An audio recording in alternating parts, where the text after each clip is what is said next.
Howdy there, modelers.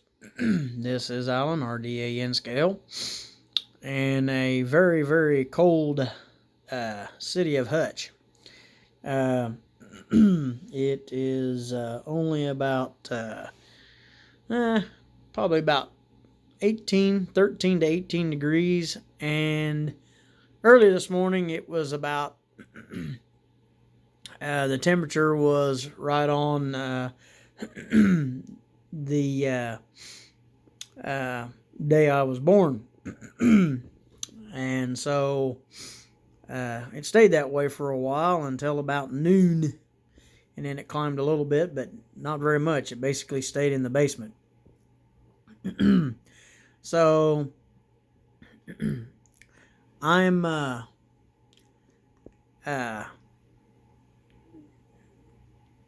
of asking of a challenge that I'd like for you guys to do.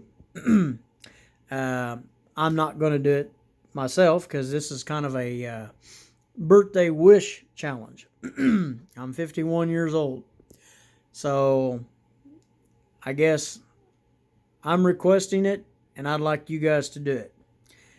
That is, on your layouts, I'd like to see you guys put your best engines together, 1 or 2 engines, 3 engines, 4 engines, and pull 51 cars.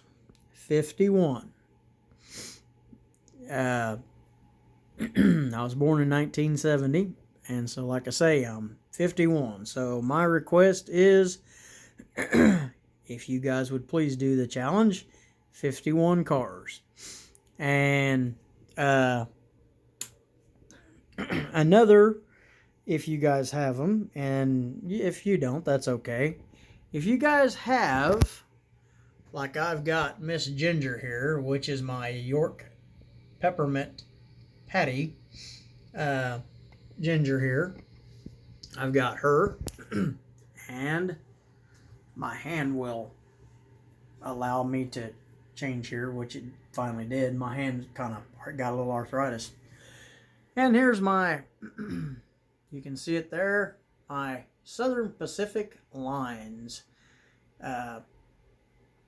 You guys would, kind of a couple of birthday requests. If you guys have Miller illuminating signs, kind of show them off, and tell me a little bit about them, and show you how. Tell me how you hooked them up, and but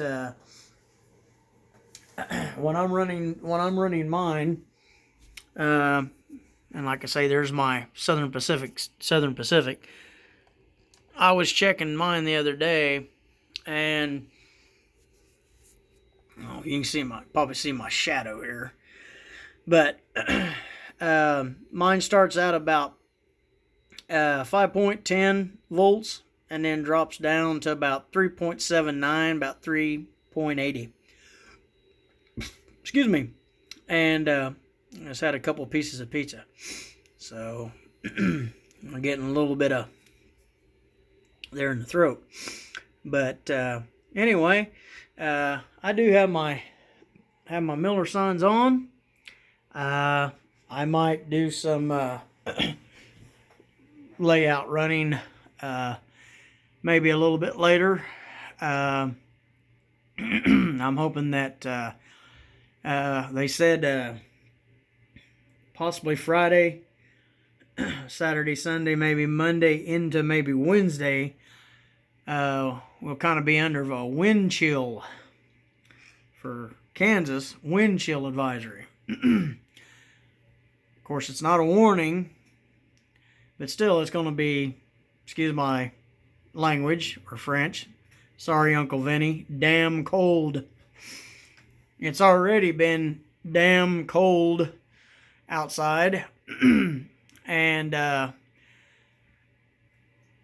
thank goodness here where we're at, we're not getting any freezing rain and stuff like that. And I feel for the ones that are back east and down south that are getting freezing rain. If they are getting it, I hope it ain't very much, and I hope it don't affect people's power lines and their power. If you live in a home that does not have that you only rely on electricity, it's a sad. Excuse me. Let me pause this, please. Okay, back to recording. Had a serious frog in my throat. I was mentioning, if you live somewhere where don't really matter if you're living out in the woods or not, if you don't have some type of way of keeping your power going, like natural gas, like a butane type thing, or like propane, or natural gas, and you're relying on only electricity, and you don't have a Generac, like a generator, some kind of generator that can safely keep you warm. If the power goes out, it's going to be something else. And we experienced that several years ago when we had a major ice storm come through the city. We was out for about a week and a half. Excuse me. So I feel for those people. If they, if it's coming down bad enough that it's starting to pull power lines down or starting to pull trees down on the power lines. So, but anyway, getting away from that, if you guys would do this for me, I just, like I say, you don't have to pull them very long, just around your layouts once, maybe twice, through a passing sighting if you want to do that. I know these challenges are getting, over the barrel. Good challenges though. They've been good. And I know some of you guys are busy, so it might not be able to do it right away, but if you possibly could do it, this evening or tomorrow, that'd be awesome.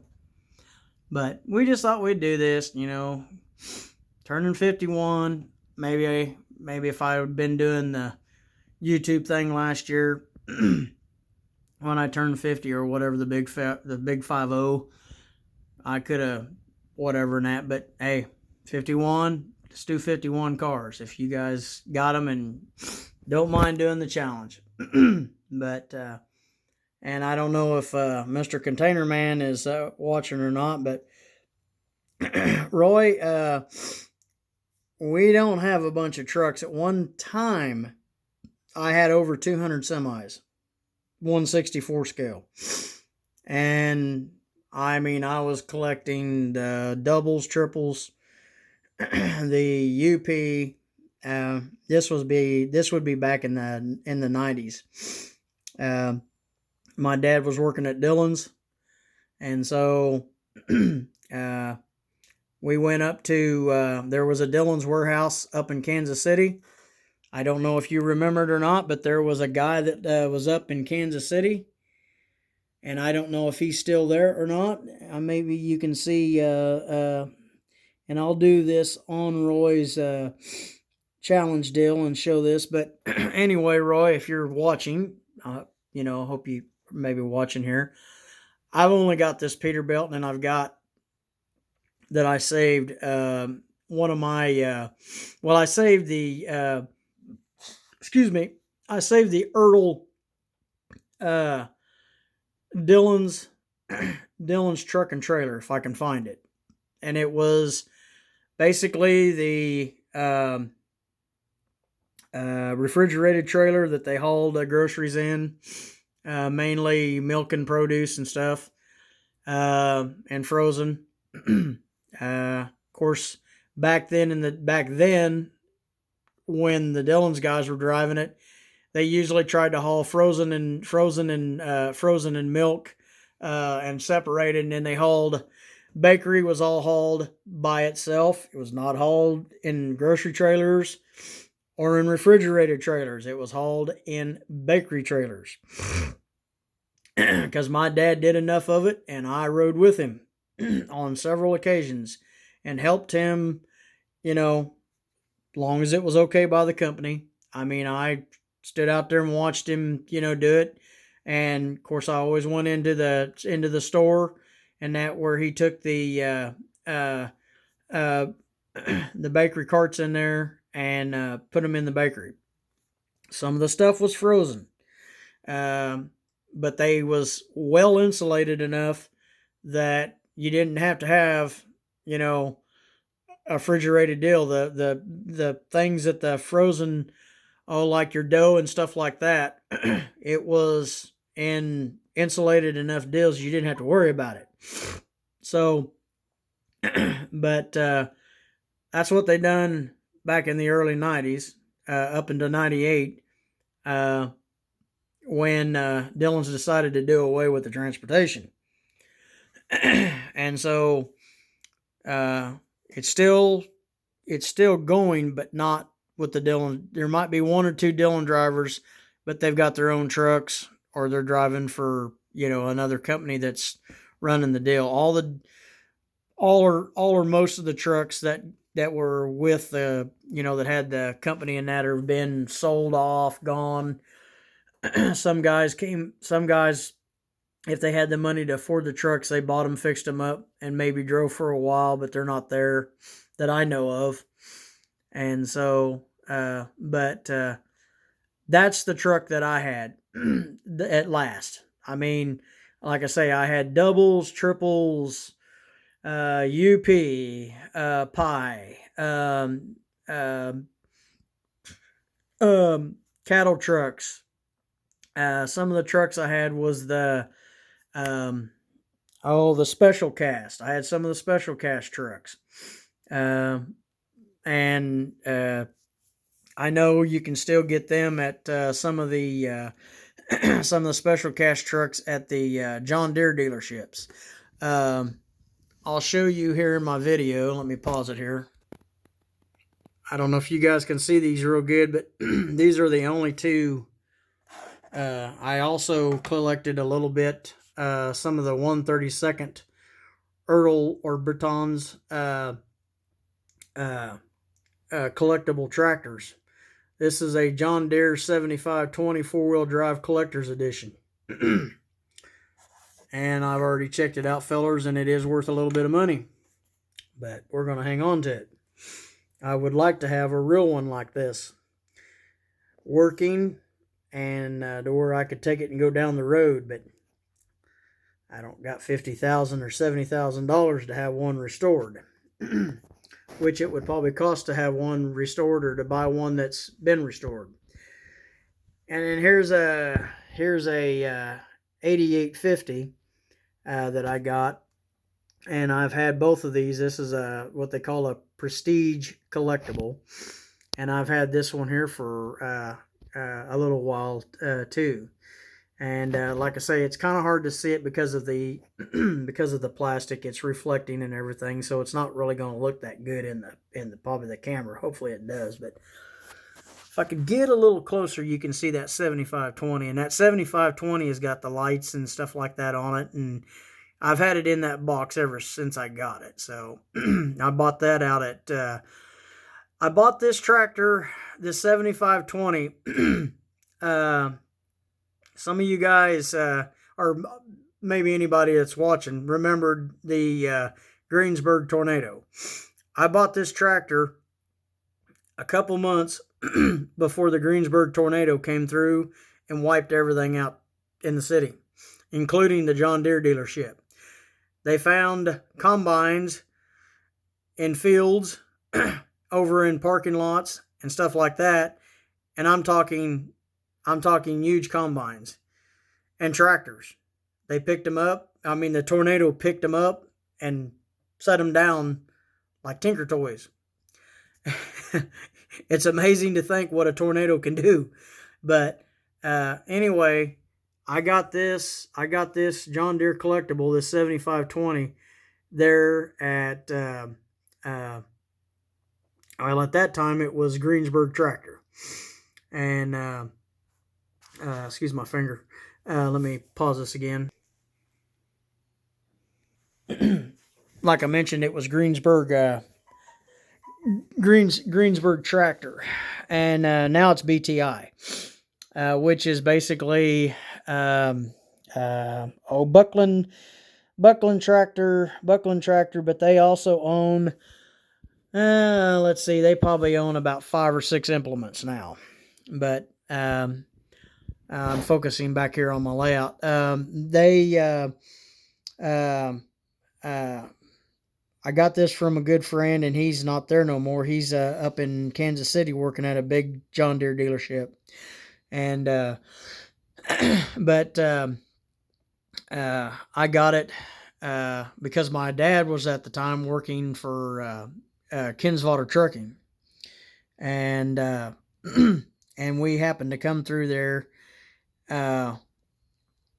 before they closed.